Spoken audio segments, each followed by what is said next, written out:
98. jelete tercüme-i Kur'an'ımızdan.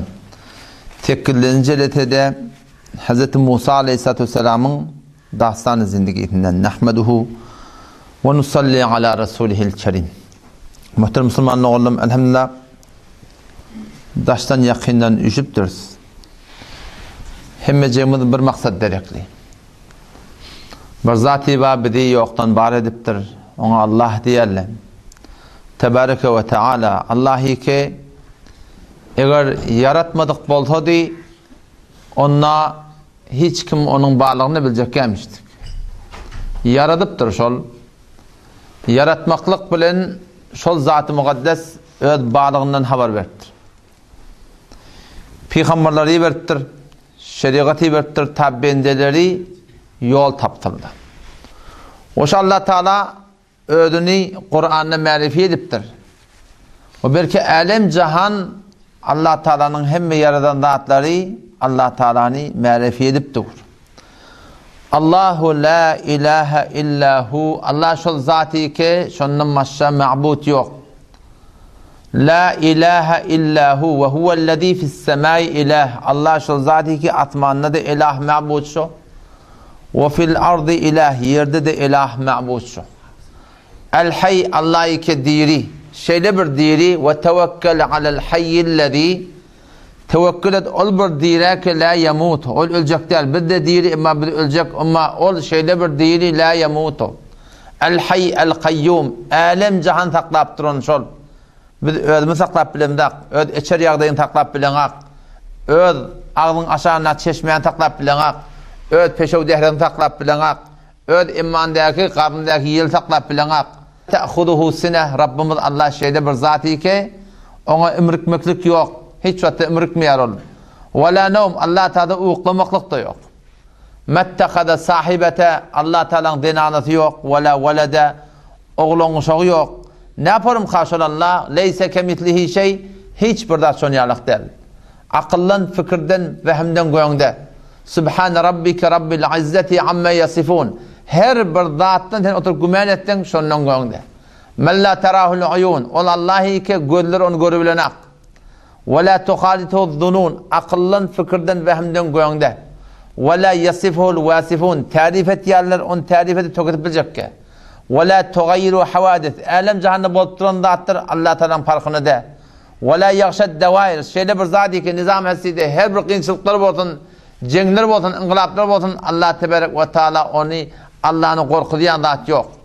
Şeyde bir ilmi var, ya'lemu adede katril emtar, yerin yüzünden ne kadar yağın yağıyor, şon deneler ne işlerini şon biliyor. Ve varakil eşcar, yerin yüzünden ne kadar bağ var, bahçe var, sebzicat var, hububat var, şundan hemen yapraklarından haber var. Ve varakil eşcar ve metaqilel bihar, deryada ne kadar su var, ne çiltir su var, şondan haber var, ne çiltir karşı, bir bilecek yer. Ve metaqilel cibel, dağlar ne kadar ağır, ne kadar ağranma, şondan Allah'ın başka haberi yok. Bir şu Allah'ın haberi var. La tuvari minhu sema'un sema'a. 7 kat asman katlak katlak diye, ama ol Huday Teala'dan onu görmeklikten katlaklık almaya. Ve la ardun arda, 7 kat yer Allah Teala'nın görümünün evine geçmeye, hemmeti şol Huday Teala'nın ilmine beraber. Kul huvallahu ahad, ayçolallah yekta. Kâvata zihnine öyle ya, ne yaparım zat karşı Huday Teala? Allah Kur'an'ı cevap yaptır. Kul huvallahu ahad, ayçolallah yekta şu. Bir misal, hemtati yok onun. Allahu samad, bir niyazın kökettu, taklaptu, manatana muhtaç değil, hiç kim muhtaç değil. Lem yedit, doğurmaptır ol histadi. Bollu yerine boluptur, ve lem yulet, doğurmaptır. Ne yaparım doğurmaptır? Hasan'dan mervaka, huvel evvelu, Allah men evvellenmadım diye. Vel ahiru, ahiret şeydim olacak. Vel zahiru, aşkar görünüp duran, şol Huday Teala'nın kudreti. Vel batını, yani Allah Teala'nın ödü gözü görünmeye. Lem yedit, ve lem yulet, ve lem yekullehu kufu. Şol Allah'ın manende yok. Ne yaparım ha? Ne yaparım yok Allah Teala'da. Allah Teala'da çıgunegi yok. Allah Teala'da çıkarıgi var. Allah Teala Kur'an'da deyiptir, menin nimet yerliğimden toğlan deyiptir. Menin ve la yuhitune bihi ilme, senin ilminiz, bilminiz. Olallah ne yaparım ha? Allah'da ne yaparım yok. Allah Teala'nın kudretini görüp şol Hudaya ve Rahim imanı kabilendirmek gerek. Ma yekunu min necva thalathatin إلا هو رابعهم ولا خمسة إلا هو سادسهم ولا أدنى من ذلك ولا أكثر إلا هو معهم أينما كانوا ما يكون من نجوى ثلاثة تشول قلقش كبلشيان نادر تنغذ إلا هو رابعهم الله تندورلن جينغذ ولا خمسة باشول قلقش كبلشيان نادر تنغذ إلا هو سادس من الله تنغذ جينغذ ولا أدنى من ذلك من الأرض ولا أكثر من كان وهو معهم أينما كانوا شول الله تذبلن شول الله شول بذبلن هل يرد بوثانت وما تكون في شأن تنهر باليغدي دولات الإنسان وما تتلو منه من قرآن نمر عمل أقيبتورهم بالبلغي ولا تعملون من عمل هرب إيشي كإنسان إتيا الله تعالى نامديا إلا كنا عليكم شهودا إذ تفيضون في بذع الله شايت ذي شد برزاتي كي مغرب تنهبروا مشرق تنهبروا شمال تنهبروا جنوب تنهبروا اتك تنهبروا دهب تنهبروا فأينما تولوا فثم وجه الله نيرك بقتن شل الله تعالى ما ثنا متوجه شو تعدن شل خداي تاني مخلوق نعم غيرك آدم دادا فكرة مكتكلم مسلمان عقل أولن مخلوق الله تعالى أبتر برسل بندرني ويتفكرون في خلق السماوات والأرض أثمال لن خلقتنا يرن خلقتنا أثمال لن يرد المخلقنا يرن يرد المخلقنا فكرة يعني شنو فكرة من هالسنن geceler dağda çıkanda bir ışık yok yerde yıldızlar da biter odan görünüyor. Şu atmallara fikretmeklik, Allah Teala mahluklarına fikretmeklik insanın sından Hudaý Taala nämen arttırıyor? Marifetini arttırıyor. Hen şanahtın artıyor. Şol Allah hen şu at belki o hen şu bir verdişkar bolýar, bir şahsiyet bolýar, ahlaki taýdan, hulata bir cismi taýdan, hulata bir mali taýdan. Ten şoňda şanahtın artdyňça ten şoň muhabbetin artýar. Ten şoň haýwatdan ýürüňde oturýar, şoň adamatdan ýürüňde oturýar, şoň erzizden ýürüňde oturýar. Şo toratda musulmandygyň öz Hudaýymyzy ewmeklik, oğlan uşaklamada Allah Teala'nın övmekligi öğretmeklik. Şol Hudaý biziň Hudaýymyz ki 7 gat asman 7 gat yer taklapdy we meni seni şu dünýä belli bir maksat terekli berdi. Her wagt her zamanna kıyametin kartyan adamlar bolupdy. Afa hasibtum annama halaqnakum abasa Allah. Esi gümen etýärsiňiz diýip bizi bihudiýardan mukadip. Her wagt şeýle adamlar bolupdy. Her wagt şeýle adamlar bolupdyr ki o dünýä ýok diýen adamlar bolupdyr. O dünya gidip gelip beni gidip gelen mağlup bilen adamlar bolupdyr. Allah tebarek ve teala peygamberleri beripdir. Şol adamları hidayet etmeden çirim. Nämäňi bilen? Aklyňy bilen. Felyanzuril insanu mimma khuliq. İnsan kıyametine ancak bolsa ödüne fikrettin. Sen ödüne fikret. Nämeden yaradylyň sen? Awalam yaral insanu anna halaqnahu min nutfe. Ay insan görmeýärmi ki biz Allah şonu bir damja tuğdan yaratdyk. Alam nakhluqukum min ma'in mahin ayabsizi bir erze sudan yarattık. Sen fikretten bir lahza. Bir de ol demiştik. Hal ata alal insani hinun min ad-dahr lam yakun şey'an mazkura. İnsana diye Hudaý Taala bir zamanı gelmedi mi şu insana ki aslan onu bir at tutorialı bir hiç zat dedi diye. At tutorial zat dedi. Şu zaman gelmedi mi insana diye. Geldi bir de 10 saat demiştik. Şol Hudaý Taalaga imanyňy beýlendirmeklik. We öwrläp dirilmeklige Allah Taalanyň manan gudratlaryny fikredip imanyňy beýlendirmeklik. Behterin zady näme bilýärmi? Qur'an okuýmaklyk. Qur'an çyndan manan kitab-ı tefekkür. Şu adany odak gijele de bilýärmi? Odak gijele. Şu odak gijelerden çyndan peýdalanmaly. O hüjreler bilen bir hüjreleri kebagan kemezkem bir hücreler bilen bir irtibat tapmaklama gerek ki bazen hemme bedgatları ayrıp bilmehede sen soranda sana doğruny aýtýan hücreler bolsun. Şu hücreler bilen gatnaşmaklyk, gijehne wagt goýmaklyk, barıp da barahym şu taada Qur'any öwrenmeklik. O Qur'anyň da özi ehli sünnet terjime farsysyna alıp tefsiri Nuriyalak, Marful Qur'an yalak, Envarul Qur'an yalak. Şoň ayetlerini malahim fikretmekdir. Çınna Hudaý tebarek ve taala Qur'an'ı afala taqilun. Siz akletmeýärsiniz. Afala tubsirun. Siz görmeýärsiňizmi? Afala tetefekkerun. Allah siz fikretmeýärsiniz. Qur'an kitabı tefekkür. Ve hada kitabun mubarakun anzalna. Allah bizi mübarek kitabı indirdik. Näbeden çelim? liyeddebberu ayati. Ketesin ayetlerini oylanır yalak. Fikretmeden çiğmettir Kur'an. Yönü okuymadan söyleyeyim. Adam şu dayda Müslüman doğun, şeyde bir gecelerde şol hücreli bir irtibat tapıp Kur'an'ın ruhaniyetini, o tercüme-i Farsi'ye Kur'an alıp öyde şol marahim okuyup mutala etmektik. Vakt koymaklık gerek zatları. Sen okuymaklık bilen düşünmün arttı ya. Fehmin arttı ya. Hudayi ki şu azamatı bilen Kur'an indiriptir. Avvalki aydan kefe Kur'an'da ne mi? İkra, okuy deyipti de Hudayi Teala. Yani okuymaklık bilen sen Huda şınasın arttı ya. Sen imanın arttı ya. Sen şınaktın arttı ya. Sen insan şınasın arttı ya. Sen cami şınasın arttı ya. Sen kullen marahim sen şu okuymaklık bilen sen beter Hudayi yakın beni olup başar yardık. O da avval başta ne hemen okuymaklık bilen? Kur'an'ı okuymaklık bilen ve Kur'an'ı fikredip okuymaklık bilen. Utbe bin Gazvan radıyallahu anhu baştan Ukbe bin Amir radıyallahu anhu haraca aleyna Resulullah sallallahu aleyhi ve sellem diye bir gün ne biz diye Soffa'da diye otuyorduk diye. Soffa diye yani Peygamber Aleyhisselam'ın önün kaptanı beygirek yer var. Şu da garip sahabalan zayıf o. Yani bir sahabeler ki iğreçer bir gözarane zendege hissat yok olanlarına. Peygamber sallallahu aleyhi ve sellem gelse yağmali. Yok hem de şu forum gülleri bir forum hulata geçermiştik de. Peygamber Aleyhisselam'ın öyünün işini şöyle derlemişti o adam. Onun bir de Soffa'da otuyorduk diye. Peygamber sallallahu aleyhi ve sellem geldi fekal eyyukum yuhibba yagdu ila budhan evil atik feye'khudu naqatayn kavmawayn.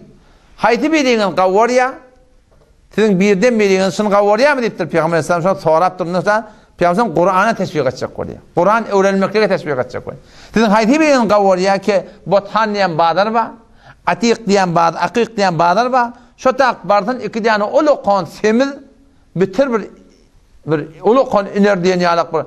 Avudan diye iki tane alqaytmaklığı.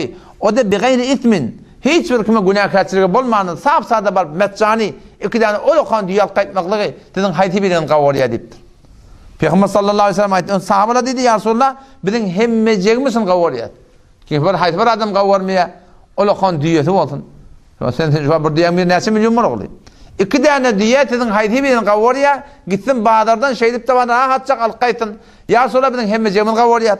Peygamber sallallahu aleyhi ve sellem ayet diye ki şeyle فَلَيَنْ يَغْدُ أَحَدُكُمْ كُلَّ يَوْمٍ إِلَى الْمَسْجِدِ. Dedin haytan birden birine her gün mescide gitti. فَيَتَعَلَّمَ آيَةً مِنْ كِتَابِ اللّٰهِ عَزَّ وَجَلْ. İki tane ayeti Kur'an öğrendi. Kur'an'dan خَيْرٌ لَهُ مِنْ نَاقَتَيْنِ. İki tane ulu kondayan düğüden kavdiptir. وَاِنْ تَلَاتٌ. Eğer üç tane ayeti öğrendi فَتَلَاتٌ. Onun üç tane ulu kondayan kavdiptir. Şu forum ta ahiret çellin. O şu tayda Müslüman doğuldum. Şiyeni vaktleri kıymeti yetmeklik gerek. O şu tuğratında Kur'an öğrenmekliğe, avadan okuymaklığına, o Farsi tercümetinin mutalatına, o halal haramdan bir kitap öğrenildi. Şu hesabet ta borcuya geçelim, dağıtan eline gece odak da şu adın. Behterin vakt, dükkanın uğruna oturandan, dükkanın içinde oturandan, bir hud gecelerde bir hud oturuşuktan, dağıttan, ve hem oturuşuptur da hem peyda korktur. Son yerine şonu bir kavluğa sarf edip de var ahim, öl kıyametimiz kazanmaklık. İnşallah şunun bereketi ne var? Hem dünyamız hem ahiretimiz abad olur. Habbarayli esli gurrumda Hz. Musa aleyhisselamın dahsanı zindigisini öğret pariyaz. Maksat dahsan etmek değil. Allah Teala Kur'an'na kıssahayı Kur'an'ı nazil ediptir.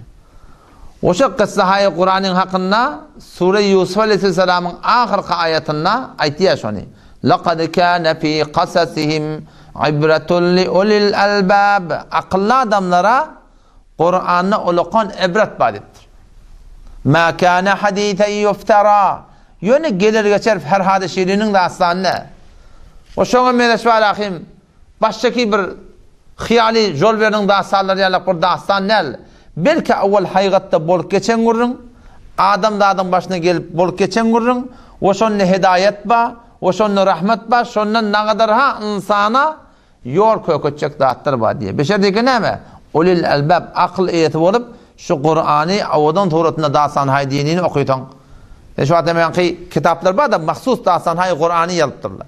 Farsi tercüme olur değil. Şunları alıp okuymaklık gerek. Vağın şunla ulamalar şun dağsallarını cik bicik edip yarıp Şondan şıramanan ödene öyle qavi mesailleri ahlaki taydan, imani taydan jaman hakkında, her bir adam hakkında qavdan Müslümandan açıqlap aytıp durar. Şoň awwal ahiri o kıymaklığa var ya bizim özümüz serfen kompleks kıynan haqda Türkmen sarada işte bir eşitmeli hava takineme o kıymaklık bolsun. İki tane kulak vardır ki eşitmeli. Bırakıp da adana ketlemeli. Emma iki tane göz var, iki tane kulak var. Şu beter o kıymaklığa zahmet çekmek gerek Müslümandan. Musa Aleyhisselam'ın dastan zindagiydi iştaq vardı ki 10 yıl koyun bakıp Hazreti Şuayb Aleyhisselam'dan Toran mutadeni analı boldu. Oğlun şoklu boldu. O belli bir koyununa alamat koydular ki eğer falan süre koyunu kuldursa senki şu kayıtacak yılla Allah Teala'nın emri olup diye köpten kan şokuldan şoğun yanı kudulardan kan kuldardı. Bir tür mal karalı olup sonra inetini doğan kardeşini görüyordu gelip şondan malakayım ecada alıp şeyle men yaşayıp kayıtacak menni. Aleyhisselatü Vesselam. Adam sonra ecada veriyor. O denanın tekine mu'min denana. Men dedemin yanına kalacak deyip durmaptır o. Men öd yurduna kalacak deyip durmaptır. Qav denana şeyle bir denana var ya. Ki öz adamsi şeriat uğruna her bir zat deyde şoňa radi bolýan denana, behterin denana. 3 nefer Allah Teala lanet etiye diye. Biri adan çekilip de oka mescide qaytmayan adam. Bedun uzr şer'i. İkinciden bir ve amam bolya millet şeriat taydan şondan narahat. Birisi mesaille bolya taraf barahim amamdan öz mesaile şahsi direkli narahat. O yok. Mesaile şer'i direkli, kıraatı doğurda falan doğurda. Şoňa menesbir şer'i narahatçılıklar var. Onda da doğrudan amam bolya. Allah Teala şol amamda bayinki namaz okuyup namaz cemaat bolya şon lanet etiye diye. O işlerinizden ol bir denane ki adamda şonu şeriat orada çağıranına o da cantan keyfi kok hiç bir ozur şer'i yok diyenini etmede şonuna denanani Allah Teala lanet etiyor. O da şu taydan yankı imanı denanesi de böyle yoldaş kayıt yalı şondan az kaza Allah Teala'nın iradesi gevrelimmiştik.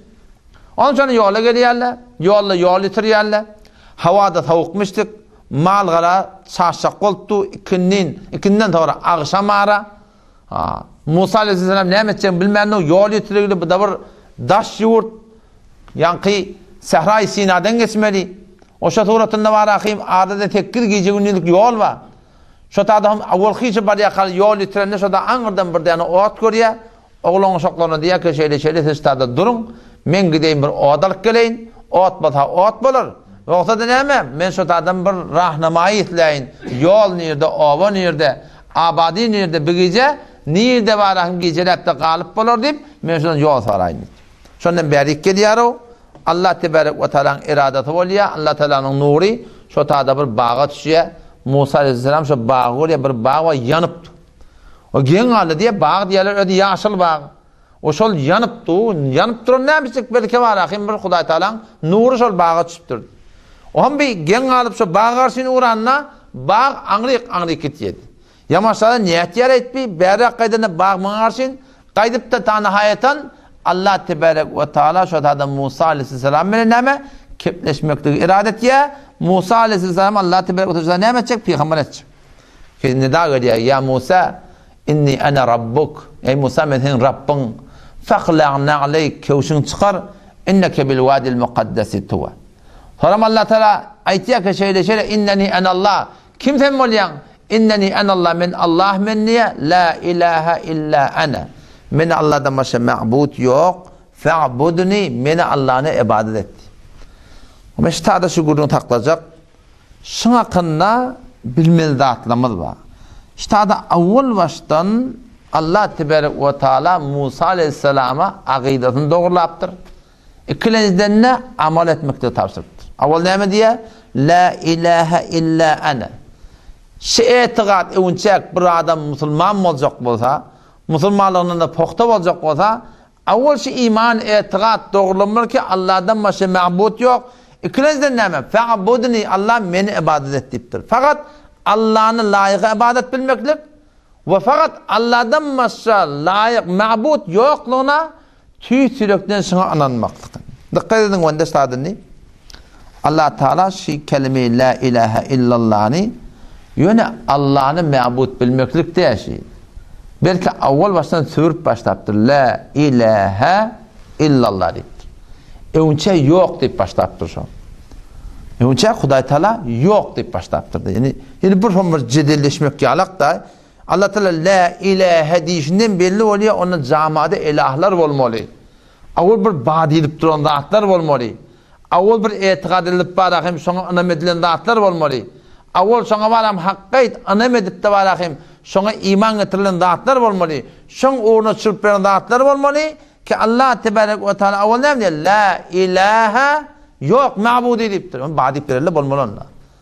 Avval baştan nimet ya Huday Teala sen şol fehminde, babarında, düşmünde, tefekküratında bir sürü bir dağılındatları olsa Allah Teala önce şöyle çıkarmaklığı ya ondan sonra ammalakın düşme gelme oluyor. Ki şahide şuna itiyor. Rotu evvel seffeye del zezengar pakun. Tene önce yüreğimin arasına sen ya. Rotu evvel seffeye del zezengar pakun. Ba'dezan in nura idrakun. Tene önce yürekteki hafalıkları, yürekteki kıyışıkları şu avval anameden dağıtılan çıkarmaklık gerek.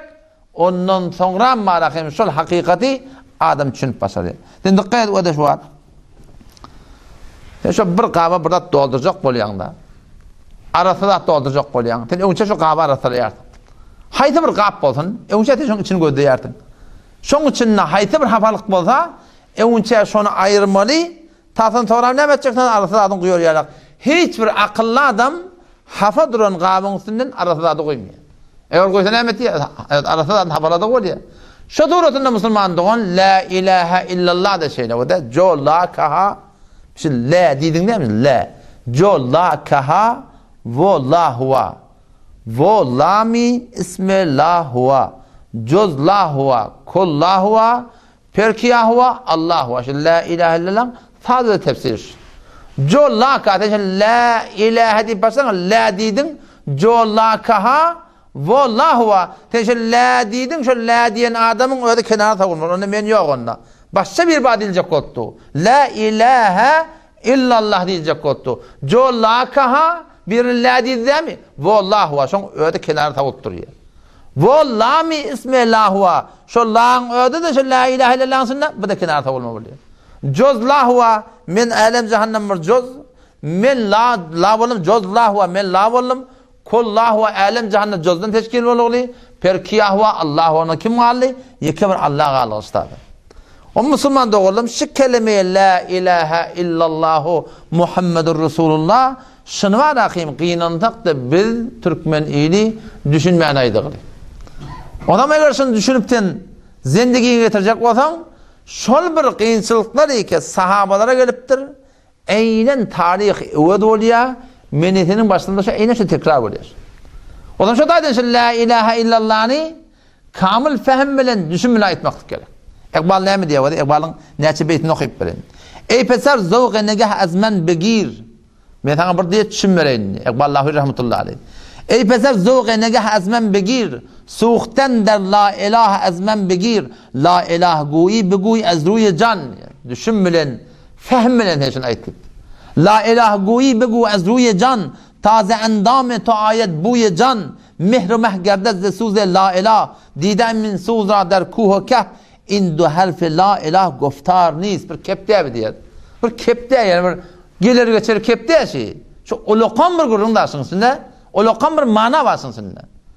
İndu harfi la ilah goftar nis. La ilah cüz tiği bi zinhar nis. Bir ulukan bir kılıç şey. Uçak ketiye la ilahe. Tavulun kenara. Kim man? İllallah. Allah var diye. Şu ilahaye batıl, ma'budane batıl, şoları uçak kenara savmaklık gerek, o tam Hudaya yapışmaklık gerek. Ama sen Huday diysen, ol savunmalıdatları savunmasan, sen hakikat la ilahe illallah ola, yaşamayan adam Müslüman doğun. İndu harfi la ilah goftar nist, la ilah çöz tiği bi zinhar nist, zisten ba suze u qahariyas, la ilah zerbe kariyas. Şıbır ulukan bir zerb bir vurmaklık şu Müslüman doğun. Avval baştan şu nemen vurmalı? Unçetin şıngında jo la kaha ve Allah ve ödün vurma oluyor. La ilahe illallah. Allah'dan başka ilah yok. Kur'an'da Allah Teala iki yerde şunu aydıptır. Adamlar ibadet ettir Hudaý Taala. Bir la ilahe illallah. Musa Aleyhisselam avval kalsan oradan etiqad ki inni anallah la ilahe illa ana. Allah menden başka mabut yok diye. Allah Teala ne diye? Araeyte men ittehada ilahehu hava. Aya gördün mü bir erkek zenani ki ittehada tutumtur ilahehu ilahini. Allah mı ilah yok. Hava öz hahişat-ı nefsani için ilah olur. Öz yüreğini ilah tutuğuluyor. Öz isleglerini ilah tutuğuluyor. Öz islerinin mabut tutuğuluyor. Yani la ilahe illa yürek bottur diye. Ne mi deydi şu an? Çünkü bilen şeytan adı Hudaý Taala. La ilahe illallah diýmeli biz. Dilimi daýdypdyr. Hudaý Taala näme diýär? Ne kadarlar var diye ki olan ilahe Allah diýipdir. İlahlary hava bolur, hahişat nefsanileri bolur. Şu taýda musulman doğun kime ora yaşatan şodan ilahım bolur. Kime ora yaşatan, kime ora zindagi, mesih zindagi bolda, şodan ilahım bolur. Wala keden dilimden la ilahe illallah diýerdin, emma çom mesih zindagin Allah'a ora da, şolara ora sen ilahın şo bolurly, we sen ma'budun şo bolur. To bende ani keder bende ani. Sen kime ben? Şu biz Türkmeniyemizde kime bent? Kim biliyorsun? Halka bent tabi. Kullan. Mesela halk dikip. Türkmeninin içinde bir adam tapmadan halka vara olmalı. Hemmek halka vara olmalı. Bir adam tapmadan Türkmen ilimizin ene talamından ki oğul dine vara boluver halkman il bilen işim olmasın diýmerler. Hemmek iş ile vara olmalı. Bir adam tapmadan ga dine vara olmalı. On sen şoň ilah kim otamışlar? Şoň ilah bagan Allah'ım şoň. Araeyte men ittehada ilahehu hava. Öz hahişatlaryny, öz isleglerini ayının arna attan, avreden, gözden, dilden düşmeyecek bolup bir ilah tutuğuluyor. Şu taýdan şu la ilahe illallah'ni eger bir adam düşünüp aýtsa bara, onna her kime ora bolsaň, şoň ilahym bolýan bolsa, onna sen diňe Hudaýa ora bolmaly diýip aýtdyň maňa çykýarsın musulman. La ilahe illallah kaha bollahu. Sen la diýdiň däme men yok, ene de yok, ata da yok. Men hiç kime işim yok. Men diňe Hudaýa ora boljak diýip aýtdyň. Kadim Türkmen şonu nakl çıkarıp duruyorsam. Näme diýerler? Türkmen naklyny kim bilýär? Gewun gören cennet görmer diýipdir. Türkmen şonu nakl çıkarıp la ilahe illallah'ni. Gewun gören cennet görmer. Gewun görmek gawdat, enen gewuni, atan gewuni, dogonun gewuni, hemhayan gewuni, her kimin gewuni görmek gawdat. Emma hasan la ta'ata li mahluk fi ma'siyatil halik. Peygamber sallallahu aleyhi ve sellem şeýle mahlugun gewuni görjek bolup, halygyň gewuni degmeli diýipdir. Gewun gören cennet görmer diýerlersi. Odam şu taýda musulman doğun. Şu kelime la ilahe illallah, ilah diýilýändat ibadet edilýär. Ilah diýilýändat itaat edilýär. Ilah diýilýändat şoň uğruna gidilýär. Ilah diýilýändat şoňa ýaşalýar. Her wagt her zamanna biziň marahymşy öwmüde aýlanyp durandar. Odam bunu düşünende näme bolýar? Ola qamr nemet günäkär bolanyň bilýärdiň. Men işte nefsimi la tutdum. Men işte halka la tutdum. Men işte ile ilah tuttum. Men işte ayalı ilah tuttum. Men işte dostum ilah tuttum. Men işte Allah'ın gewuni görmäni, men mahlugun gewuni gördüm deyip, maňa taňa bir düşünme diye, izinden näme boljak bilýär inşallah umid bakı toba gelsin. Ben bir adam bunu düşünmese, hemşe şu Türkmen sarada düşünilmeli. Rahatçık bir şur oloqan bir nazur kefa babacan o da dinin ma, kitabın ma, şeriatın ma, şunun kenara koyup ile wara bolmaly, biter nazur kepsi. Bitir nazur kepayı, dilimde öğrenişiptir. Ay halka wara bol vermelidir, ganimet bota bolar. Ganimet bota bolarım, näden ganimetlik yok ki demek Kur'an'dan çıktın, Peygamber sallallahu çıktın, sen doğru başa şakka, yani haram etme bolýardyň, bedgat etme bolýardyň, mekruh etme bolýardyň, halap şeriat etme bolýardyň. Şunda ganimetlik barmy? Otam şu taýda musulmandygyň tagaza la ilahe illallah näme? Bizden bir isleýi başyň. Bir adam wada şu la ilahe illallah'ın aýdanna maňa diýerler kelime bir nokta. La ilahe illallah Muhammed Resulullah. Şuna diýerler kelime bir nokta. Emma kelime por noktaş. Şunda nokta var. Şunu düşündüňmi? Hemme zady düşündüň. Şunu düşünmeden musulman doğan bir hissat düşünüňsiz. Düşünenmi kadiyardın? Hissat düşünüňsiz yani. Şu kelime bir nokta. La ilahe illallah Muhammed Resulullah kullan 24 harf diýer. 24 saatta şeriat maňa saňa barakim destur goýupdyr. Şu Allah bilen Peygamber aýdan ýaşamaklyk, şu hakykat la ilahe illallah Muhammed Resulullah. Indi bir adam şu kelimeni aýdanna Ne bolya? Musulman bolya. Şu kelime bir noktaya sen musulman bolyan. O musulman boldun mu sen de namaz okuymalı, arada tutmalı, gözüne haberdar olmalı, dinine haberdar olmalı, şükür vermeli, zekat vermeli, hicab riayet etmeli, takkalı vermeli, şeriatta göre ayet tutmalı, şeriatta toy tutmalı. Ağatan aydın tavgulahma icadan yok, yine buradın yok. Hemme de daşına eyleniyor. Tağlamani ketesin aytmakan la ikrahe fid din. Dinde mecbursuluk yok. Yani dini kabul edecek mi edecek ya? Hiçbir adam şu açelim yani zorla Müslüman etmektir. Evet, işte böyle Müslüman mıdır adamda? Ama vaktikiden ayttın mı? Men Müslüman dedin mi? La ilahe illallah Muhammed Resulullah dedin mi? Şungidinden mesuliyet geliyor. Şungidinden tamam hem de boylanma oluyor Müslüman'da. O nezre? Çünkü her bir kefin bir manası var. Her kefte bir mesuliyet var. Sen şu hesap et. Sen bir benden giden nikah edip alayan. Bes nikah edip alın. Sen eğer olun o da heley. Şun idine mesuliyet var mı ya yok. Men kabul et yani yanında. Ondan orada anam bir deyip de dedem beni eğer veren daha diyor. Göre veriptir deyiptir diyor. Ne mi deyip? Sen eğerlik eden hak diyor. Yer bilen, içer bilen, onu getirir bilen, hiç sap bilen iş yok. Dedem beni eğer veren daha diyor. Göre veriptir diyor. Sen eğer diyen adam da eğerlik etmeli olur. Yerden, içerden, öytalardan. Her bir kepte bir mana var. Ne alakem adancıyı mı da ti? Şu menen adancı diye. Şu adancı men deyip adam bilen işi olmasa şuna ne mi diyor? Yani erken çörükçüyü mü da ti? Çörükçü men deyip çörükçana barıp başça bırak milleti pişirip verdi. Millet şuna ne mi diyor? Ya şuna mühendiş ben ne olup ben ne olsa. Ya şuna mühendiş her bir edilmeli, boynalman zatları bir adam ben şuna at takılıydı. Hemen emir diye falan ya. Vakti emir olup emir sürük etmedi. Mudir olup mudir sürük etmedi. Çoban olup çobansızlık etmedi. O şuna ne mi diyeyim olur tam? Şuna bir adadak mı olur? Hain diyerli mi diyeyim mi? Taraf gelsin çörükçü olsun bile hansbet. Çörükçü olsun madakim millete başı bırak pişirip versin. Karşı pişirip versin. İçine kıl kıyısın, yeni burada koyun. İnlemesin la. Hem içinden her burada çıkıp da içine uğruna çıkıp da falani. Ne mi diyorsun? Hain diyerli mi diyeyim mi? Diyelim ya falani ranen dedip berttirli maşin eline madakim. İtibavata ganimet sürüyor. Sonra bana vurdum yıktım edip madakim. 6 ayın kullan maşin lafşatık getiriyor. Şuna hain diyerdim ya diyeyim. O şuna mene işte haydi burada hatta şeyle Müslüman doğan. Müslümançılıkta da şeyle eğer bir Müslüman deyip İslam'a oraya, Kur'an'a oraya, sünnete oraya yaşamasak Allah tebarek ve teala Kur'an'la menizhine Müslüman ki la ilahe illallah Muhammed Resulullah deyip İslam'a oraya yaşamasak Allah birden aslında imanı kabul edecek ediptir.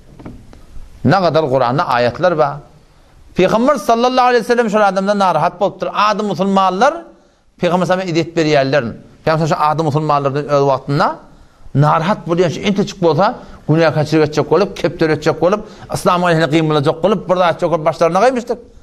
Narahat boluptur Peygamber sallallahu aleyhi ve sellem. Allah tebarek ve teala teselli veriyor. Ya eyyuhar Resul ey Peygamber la yahzunkellezine yusari'une fil kufr olarike minellezine kalu amennâ bi afwâhihim ve lem tu'min kulubuhum dillerden iman getirip yürekten inanmayan adı Müslümanlar var. La yahzunke olarten narat etmediler ki günah karşılığı karşı İslam'ın aleyhine, Kur'an'ın aleyhine, dinin aleyhine ne kadar işaret etmeyenler olarten narat etmedin diye. Şu da manada bağmıştık şu. Onlara ne mi diyorlar Huday'da? Münafık diyorlar. وَمِنَ النَّاسِ مَنْ يَقُولُ آمَنَّا بِاللّٰهِ Adamlardan bazıları var. Ayetlerle Allah'a iman getirdik. Ve bil yevmil ahire. Kıyamete de iman getirdik. Allah ne mi diye? وَمَا هُمْ بِمُؤْمِنِينَ İmanları yok şöyle oldu. Peki onun serfen bir yöne bir iddia de yöne bir la ilahe illallah Resulullah Hudaya ananiyat bizi. Şu fakat şehadde bir kelimeneydi koymaklıklı Müslüman doğun. Şu bir katı bir yanlış. Hatta erti kıyamet gününe şu Müslümanı şınasnameyi geden şu kun camada ile oraya bulmalı ilin akına uğruna akbar yerler halka oraya bulmalı halka oraya camada yaşap yerler erti kıyamet günü şu adı Müslümançılık şu da peyda verecek de Müslüman. Burada appanı günahkar oluyor adam sen Allah'ın ilah biliyen Allah oraya bulmalığını biliyen Peygamber'e oraya bulmalığını da biliyen sen kâvatlarda bir günahkar oluyor haydi bir günahda vatavul ameli hatta zina da vatavul ameli adamdan. Ama sen çanamcak dolanıyorsun ya Allah maaf et beni, bağışla beni. Ya Allah men tövbe et diyen beni o ayrı bir vururun. O her Müslümanla bolayan da. Ama bak her Müslümanla bolaya diyen Müslümansızda bolayan da atbi. Ama yok bir adamı ödünü sürgün tutuyor da ay bolur ganimet bolsa. Beter kat tutup vermelidir mi? Efeşkar haram et ketpiye. Haram iyik ketpiye. Haram eşlik ketpiye. Haram edik ketpiye. Haram işleri müptela. Efeşkar senin hıyalını de. Erti kıyametin Allah Teala solar. Vakti ki sırat köprüden geçme olanlarına. Sonra şu tadı şu adı Müslümanlığın. Şu la ilahe illallah Muhammed Resulullah diye sen peyda verecek. Yevme yekulul munafikune vel munafikat. Ol bir gün yatlı diye Huday Teala. Erkek münafıklar. Dinanı münafıklar. Lillezine amenu imanlardan ra'ayacaklar. Hasan ayacaklar. Sırat köprüden geçecek boltuğlu diye. Lillezine amenu duruna nagtabis min nurikum. Ey falani. Dur verdik. Nemma? İmanlı adamda mümin vakiy bu dünyada hele erkekten amal ediptiler, nur kalantılar. Sırat köprüden nur veren geçip var ya Allah. Burada da on duruna, bu da gödeşin. Nagtabis min nurikum. Bizim nurundan nurlanaylı. Bize nur yok. Ne mi diyebilecek? Kîlerci'u varâakum feltemisû nûrâ. Barın ide urlun. Ya dünya ya ide nur faylan ya. Bar şu tadan nur alın diyebilecek diye. Hek adı Müslümanlığın urun. Feduribe beynehum bisûrin lehu bâb. Şu arada divar çıkılacak diyor. On kapısı var diye. Bâtinuhu fîhir rahme. İçer tarafı rahmet Allah'ın cenneti. Ve zâhiru min kibelil azab. O taraf azab. Şu taraftan arada perde çekilip, divar çekilip, o taraftan imanlı adamla sırat köprüden geçip var ya Allah. Burada da bu taraftan cehennemin kaptanlığı alıgılı. Şundan gıygırcaklı yankıları. Yunadûnehum gıygırcaklar.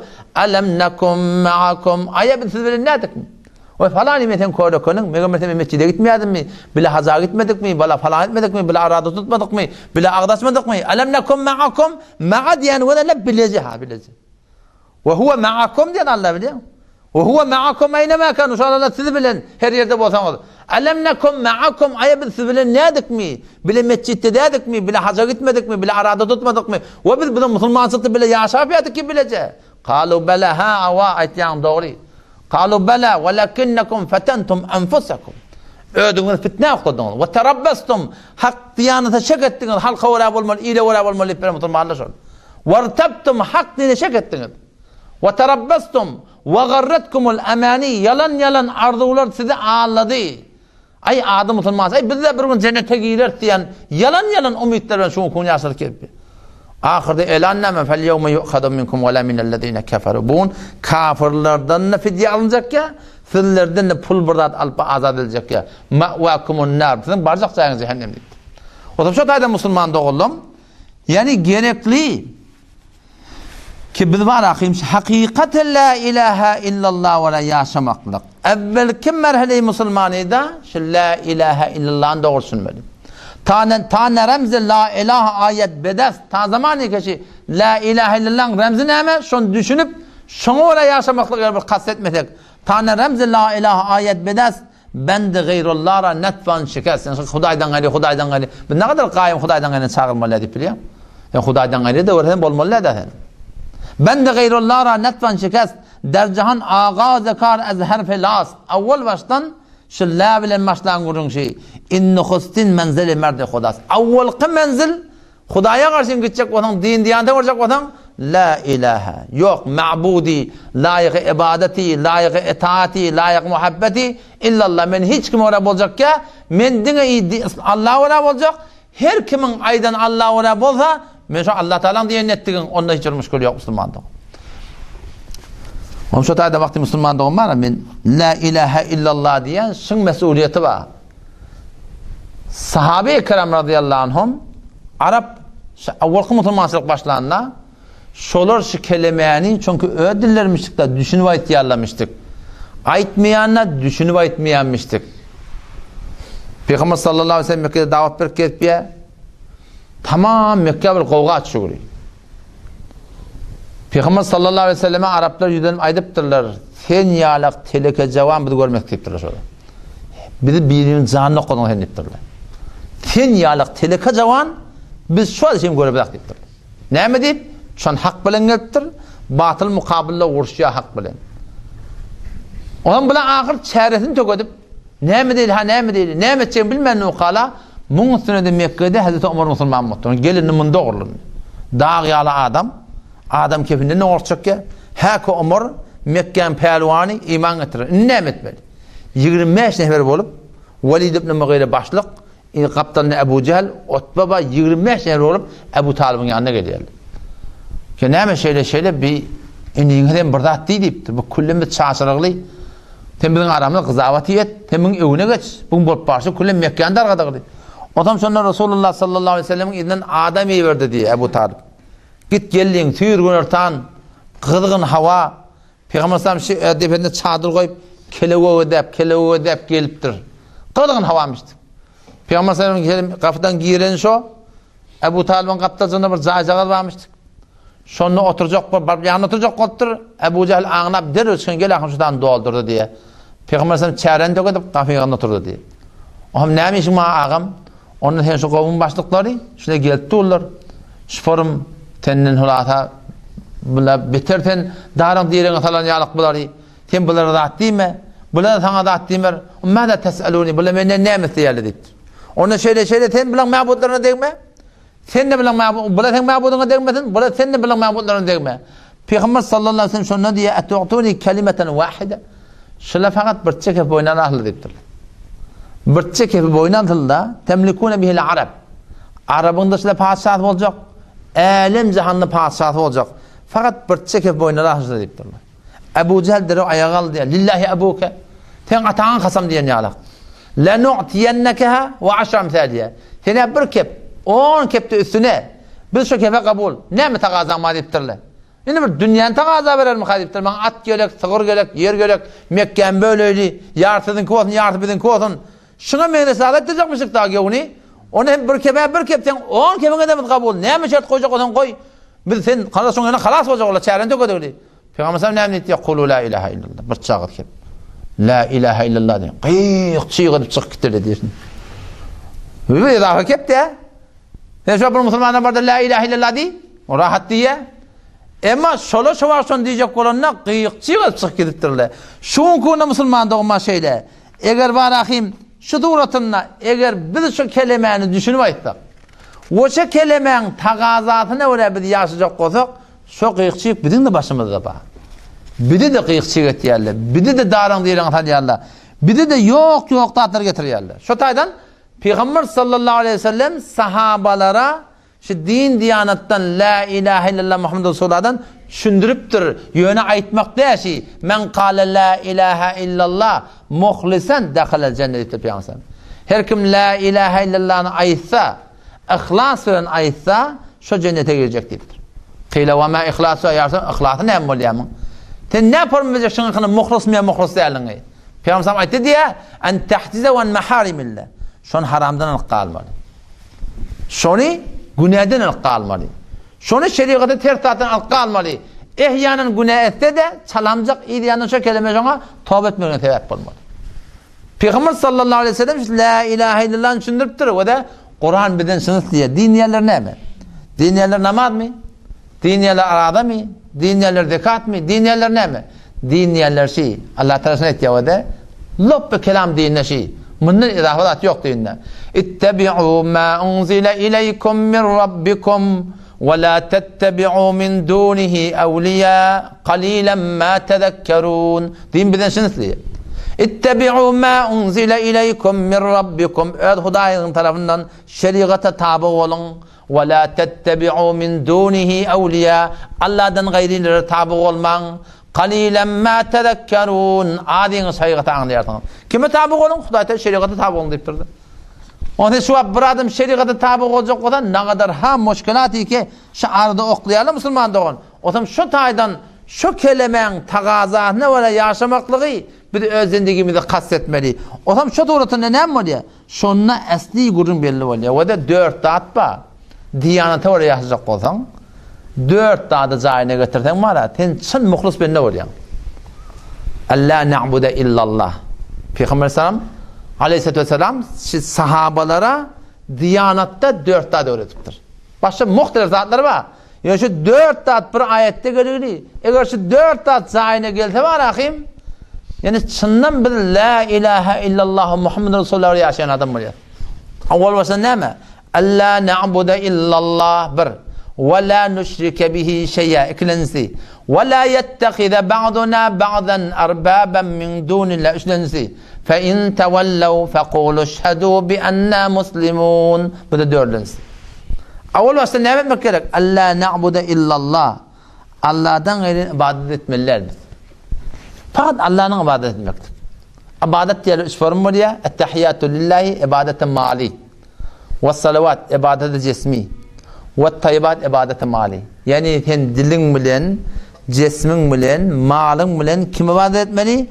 Serfen fakat Allah Teala ibadet etmeli. Dilin ibadeti ne mi? Yalvarmak, tığınmak, çağırmak, dilemek bırakı cayında. Camada gelip yerken hak keplemeklik. وَالَّذ۪ينَ هُمْ بِشَهَادَاتِهِمْ قَائِمُونَ. Hem tayan vurşuya, bırdat ettiye, bir murat kuruyan birine zulüm oldu. Erteki gün camada görüyordun ki şolun şikayet veriptir, sen şahit olmalı. İşte sen dilin bilen Allah'ın ibadet etmeli, hiç kimden korkmalı. Fakat Huday'dan korkma, şuna şahit olmak gerek. Dilin ibadeti bir ibadetçi Müslüman doğan. Yani dilin marahim sen nahak keplemedin. Dilin nahak aytmadın. Dilin bilen nahak daha da söyleme. Ettehiyyatü lillahi dilin bilen Huda yoluna olmakla. Ve salavatu ibadet cismi. Cismin ten Huda'nın yoluna olsun. Ve la temşi fil ardı maraha Allah. Tekabbür bilen yürüyme diye. Sen cismin bilen tekabbür bilen yürümeklik camada şu şeytanın ibadeti Allah'ın ibadeti de Müslüman doğan. Ve şeduratınna ve tayyibat ibadeti mali ve malın desen Allah'ın yoluna olsun. Allah na'budu illallah. Allah Teala'nın malın bilen, cismin bilen, dilin bilen ibadet etmeklik. Eğer bizim malımız Allah Teala'nın söymeyen yerine gitse, şeriatın söymeyen yerine harç oldu. Haydi bir murat olsun, bedgat olsun, caya bir kut harç etmek olsun. Ve atizel kurba hakkahu vel miskine ve ibnes sebil. Allah Teala öd yakın kardeşim var, şon hakkını verdi. Ölülmen etpiye. Tapman etpiye, harcın tapman etpiye. Vel miskin, garipler var, şolara ver. Ve ibnes sebil musafir oluptur, yoldan alıptır, pulunu yitiriptir, şolara ver. Ve la tubeddir tebzire. Allah israf etmeyen deyiptir.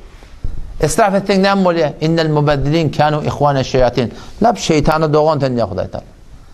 Malım ma, ihtiyarım ma deyip sen şu var. Allah na'budu illallah. Malımız bilen Allah'ın ibadet etmektir gerek.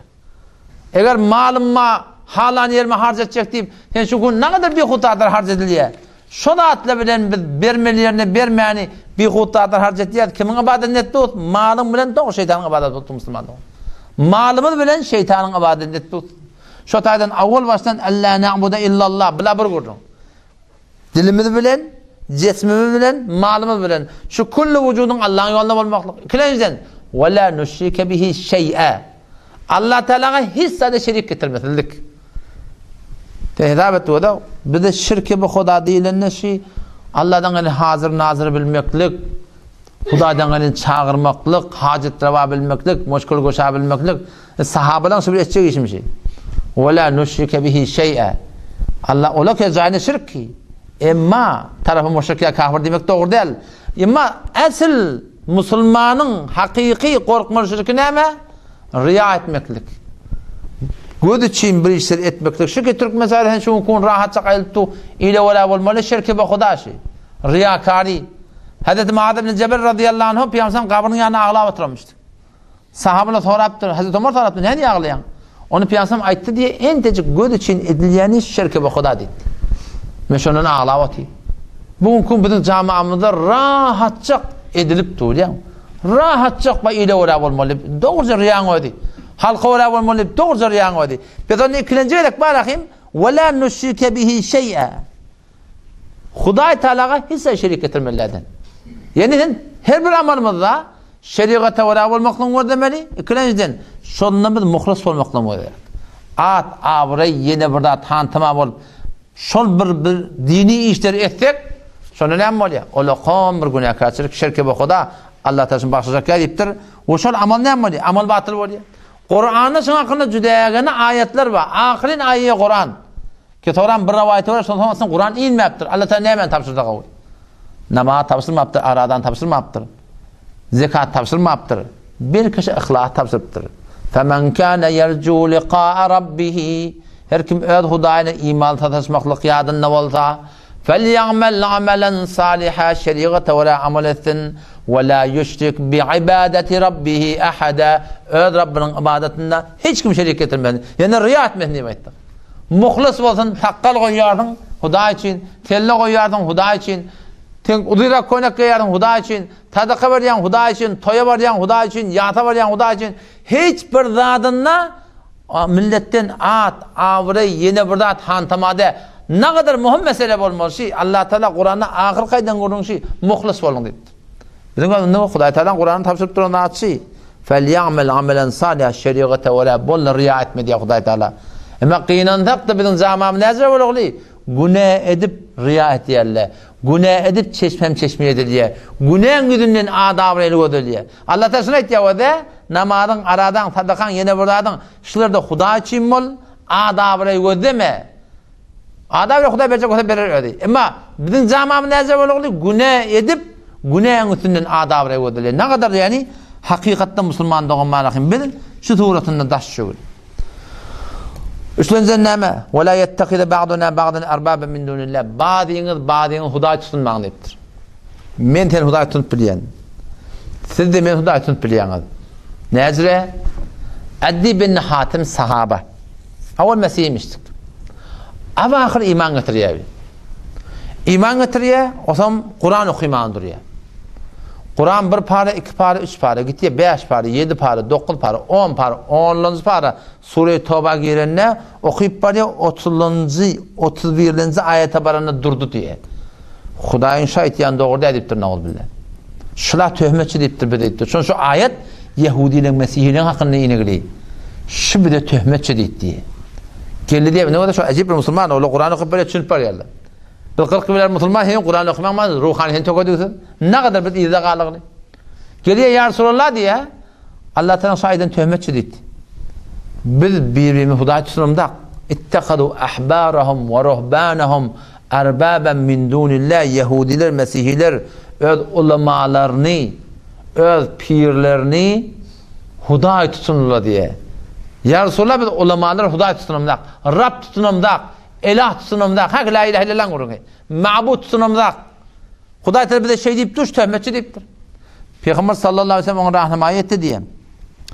Meğersin şu ulemalarınız halal haram edenler, haram halal edenler, şeriatı tersten görüp durup Ayşe takdir etti da, falan etti da, yine vura etti da deyip de son ayda ne ola bolmadın mı?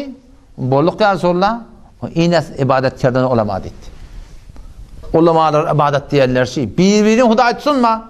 Enin muhabbeti, atan muhabbeti, doğanın muhabbeti, daş çevrendeki her kim muhabbeti zayinna, ama Huda'ydan goyana kepecek boza, Huda'ydan goyana aytacak boza, şeriat kırmızı, katlı kırmızı şeriat bozun, şundan goyana burada da aytacak boza, kardeş dur, sen men Huda'ydan goyana oramak. Eğer istada şuna tabi olsak, şunu biz Rab tutundumuz, elah tutundumuz, ma'bud tutundumuz. Tefsirden okuyup ben orada, tefsir nurvada. Ve diğeran hem azişan ferman mi veren, ve sokanan anana din mi danen, ve Kur'an'ı bedonbalışan revan mi gören. Kur'an hemin tori falaniye itti deyip şunu iğne düşmeklik, şunu Rab tutunmaklık, şunu tiyile hürmet derekli, şundan gevren çekmeklik, şunu kefinden atıp da şunu tabi olmaklık, şunu Rab tutunmaklık Müslüman doğan. Kete şu hukumun zamanımız bamya yok. Takdir etti diye. Teferezen hemen şu ben bile dost yarsız bana etimat ettirin, benim muhabbetim var, benim etimadım var. Bir yaşap ya, bir yıl geçer, 5 yıl geçer. İne alakem evde Huda Teala hücre verdi mesela, ferzan etti yani. Ama ola hücreli olsak biz. Siz avvaldan katnaşıp yartınız, sonra birden ama Allah'ın böyle korup da adamlar bilip olmur, Allah sıkamat versin. Şunu görüp de ona şeriatı ters etti o şey.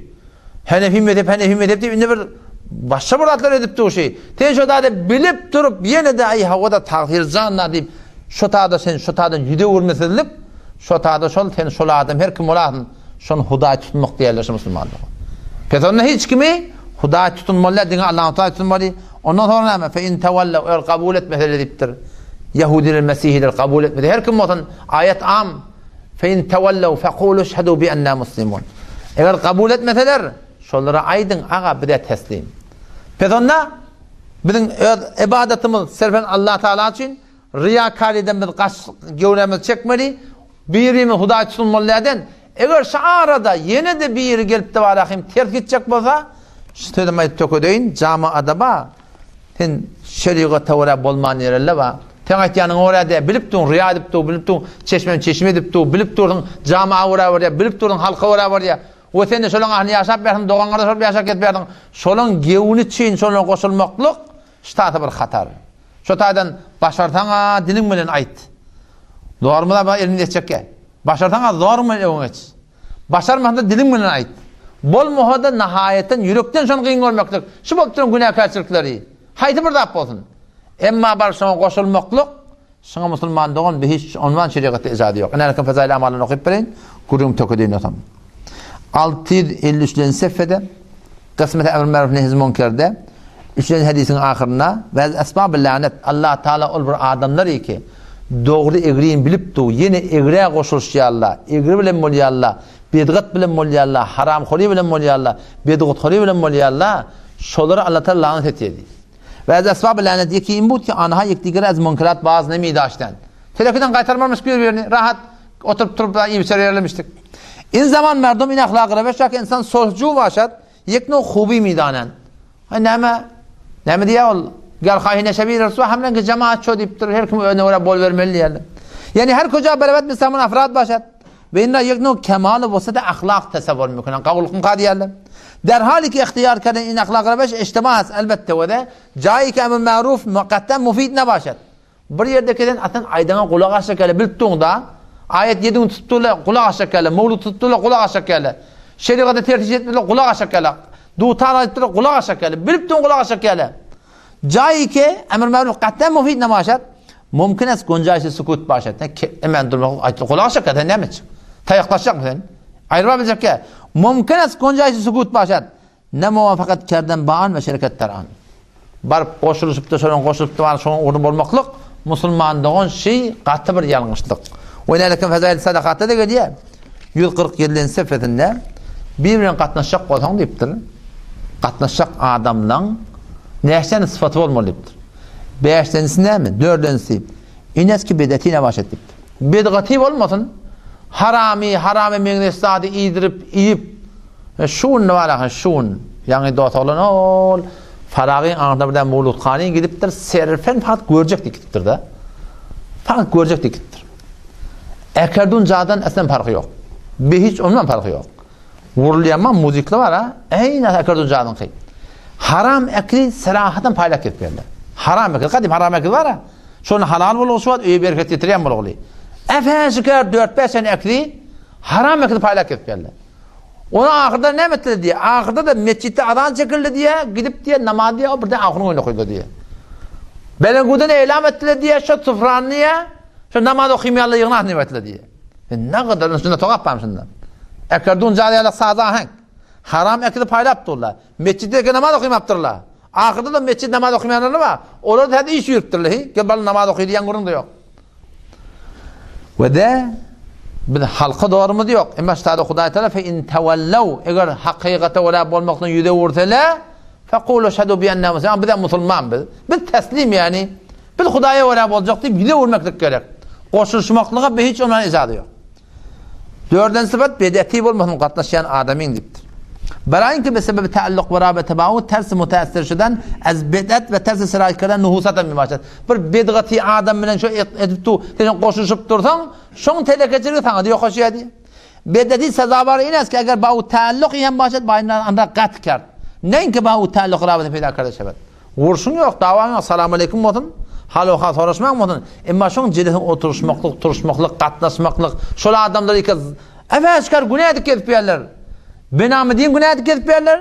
Ya da çındım günah edip yerler. Şöyle adamla ben rahat oturup iyimşmeklik.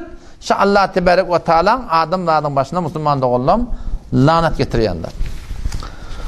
Bağışlan kâlek vaktini alalım.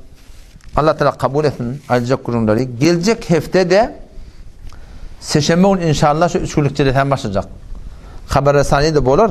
Şu evveli soğuk seçenmeden ta cımma ertire çelliyim. İşte inşallah etikaf olacak da. Etikaf mustahap yani. Hatta meçhideden çıkmalıya diyen kurun yok. Etikaf mustahap olacak. O işte da şu bir khas bir bernamı var. Sopana cayinden, nahar cayinden, şam cayinden ara harcı ödümü çıkarıyat. On belli olurlu var. Rahim şu tuğrutunda aşpedkhana yani aşpedler dağıtlar tayin oldu var. Yani kalın olurlar. Talimatı dini bilim oluyor. Hem de şuna çağırıyan inşallah Teala. O seçenme onu cedeten uğurlav aytiyen şu öyümde maksud denanılın cileteti var. O başardığından ayal oğlan şoklanğı, yani oğlancık bolman arada, kişilik oğlan mı ara? Bir oğlanı ama 6-7 yaşattır, edit vermeyecek ona müşkül yok. Çünkü öyle bir 7-8 saat, şurada da talimattan peyda almaklık maksat, onun için ecehnine koy, daydatına koy, birine koy, bolmadı kreyberde taklat. Kreyberde taklat, geltildi var, o dini anlamaz, nimetli inşallah dini ornatında. Allah tebarek ve teala tevfik versin. Vesselamu aleyküm ve rahmetullah.